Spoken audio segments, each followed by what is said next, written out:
Apakah ini tugas dari kepolisian? Kalau memang ada informasi intelijen bahwa akan terjadi hal-hal yang tidak diinginkan, bukan begini caranya.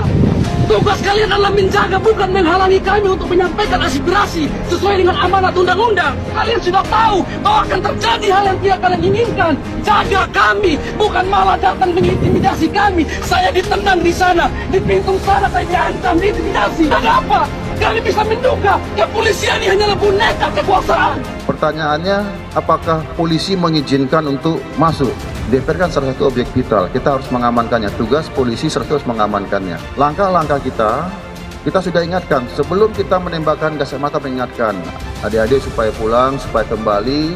Kita melakukan tindakan anarkis, ya, tidak menjebol pagar dan lain sebagainya. Tapi himbauan-himbauan kita tidak didengar. Kita tidak menggunakan satu peluru karet pun. Pagi saya sudah perintahkan pada Brimob dan sabara saya, semua peluru karet, apalagi peluru tajam, tidak ada yang digunakan. Jadi semuanya hanya gas air mata.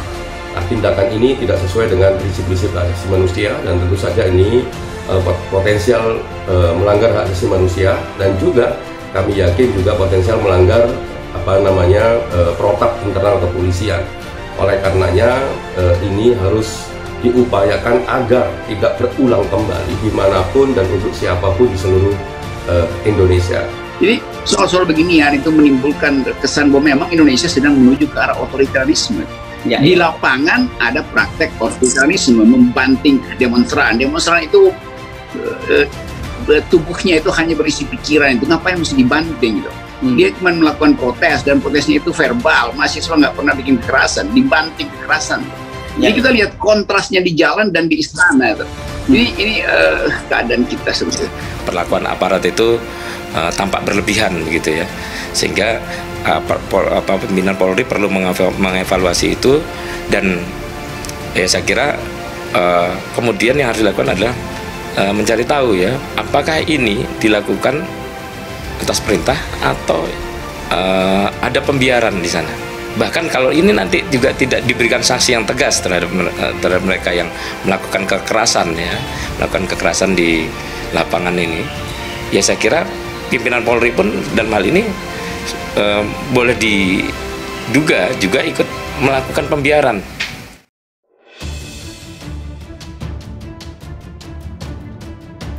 Polisi amankan 10 mahasiswa dan 2 DPO pasca demo ricuh di DPRD Jabar. Polisi mengamankan 10 orang mahasiswa dan 2 orang lainnya masuk pada daftar pencarian orang pasca demo ricuh di kantor DPRD Jawa Barat, Kamis 22 September 2022 kemarin. Aksi demonstrasi yang digelar mahasiswa kemarin menolak kenaikan harga BBM bersubsidi. Kabid Humas Polda Jabar Kombes Pol Ibrahim Tompo mengatakan 10 orang mahasiswa yang diamankan berasal dari berbagai kampus, sedangkan 2 orang lainnya ditetapkan DPO karena diduga melakukan provokasi sehingga massa bertindak anarkis.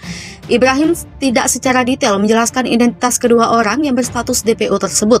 Mereka disebut memulai kericuan dengan cara melempar batu kepada polisi. Pihaknya terus mencari 2 orang itu untuk mengetahui motivasi memprovokasi massa.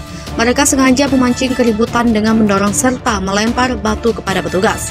Pihaknya berharap peristiwa tersebut tidak terulang dan demo dapat disampaikan dengan tertib. Aksi unjuk rasa menolak kenaikan harga BBM yang diikuti oleh kelompok mahasiswa dan pelajar Selasa 13 September 2022 sore di Patung Kuda Arjuna, Jakarta Pusat semakin memanas.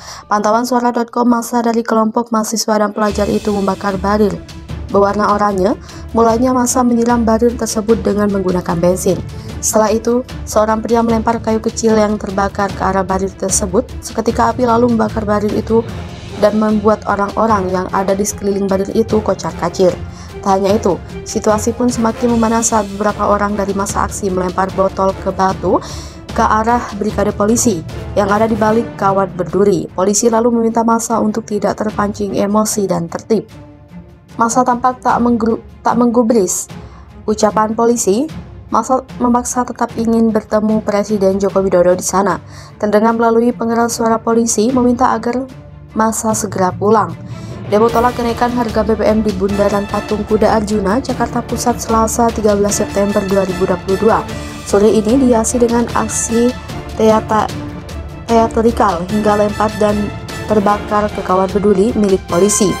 Aksi teatrikal itu menampilkan seorang mahasiswa yang memakai topeng kuda DPR RI Puan Maharani seolah-olah sedang mengadakan acara ulang tahun.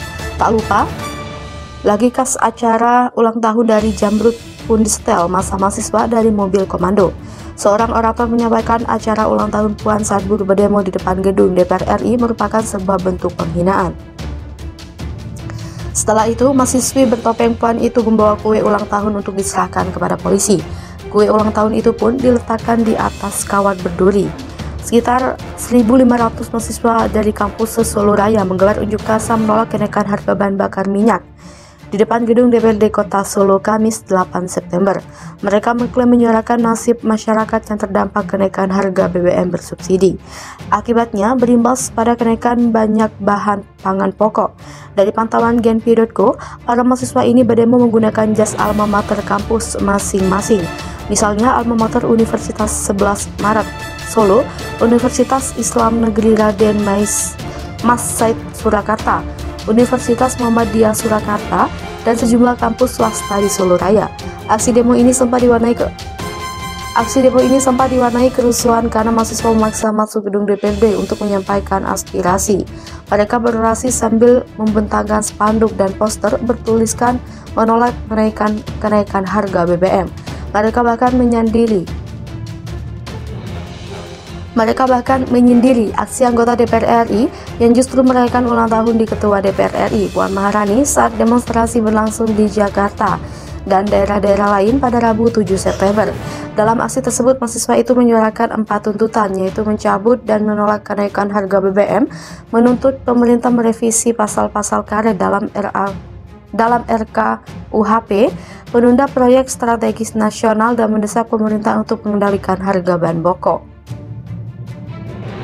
Ketua DPRD Kota Solo Budi Prasetyo beserta jajarannya akhirnya keluar untuk menandatangani surat pernyataan tuntutan. Mereka berjanji akan mengirimkan aspirasi dan tuntutan mahasiswa ke DPR RI dan pemerintah pusat. Budi menegaskan pihaknya tetap mengawal dan terus menjaga stabilitas harga bahan pokok di Solo. Salah satu perwakilan koordinasi lapangan Muhammad Hanif Prabowo akan mengecek kembali ke DPRD surat tuntutan sudah dikirim ke DPR RI dan pemerintah pusat atau belum. Dalam saat kunjungan Jokowi di Maluku Tenggara ricuh, 12 mahasiswa diduga terluka. Aksi demonstrasi menolak kenaikan harga bahan bakar minyak yang dilakukan oleh sejumlah elemen mahasiswa di Langgur, Maluku Tenggara berakhir ricuh. Aksi demo yang dipusatkan di Desa Langgur, Kecamatan Kei Kecil, tepatnya di Taman Wadak, itu berlangsung saat kunjungan kerja Presiden Joko Widodo dan rombongan di Maluku Tenggara pada Rabu 14 September 2022. Aksi berakhir ricuh setelah warga bersama polisi dan petugas Satpol PP memaksa membubarkan para mahasiswa. Dalam kericuhan itu, puluhan mahasiswa dikabarkan terluka, termasuk belasan anggota HMI Cabang Tual. Ali Hanafi mengatakan 5 hari sebelum aksi dilakukan, mereka telah menyampaikan pemberitahuan ke Polres Maluku Tenggara akan melakukan aksi demo menolak kenaikan harga BBM. Namun saat aksi hendak berlangsung, muncul isu di masyarakat bahwa mahasiswa menolak kedatangan Presiden Jokowi di wilayah itu. Menurut Ali, saat sedang bersiap untuk melakukan demonstrasi, peserta aksi kemudian didatangi warga dan polisi serta petugas Satpol PP. Mereka langsung memaksa mahasiswa untuk membubarkan aksi demo.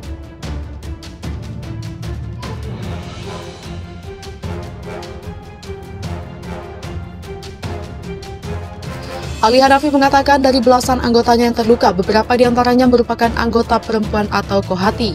Selain belasan kader HMI, sejumlah peserta demo dari organisasi lainnya juga terluka, salah satunya Sekretaris PMII Cabang Tual.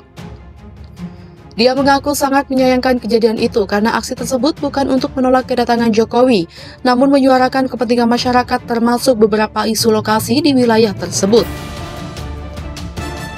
Sementara itu, Kapolres Maluku Tenggara AKBP Frans Duma membantah bahwa polisi menganiaya para pengunjuk rasa.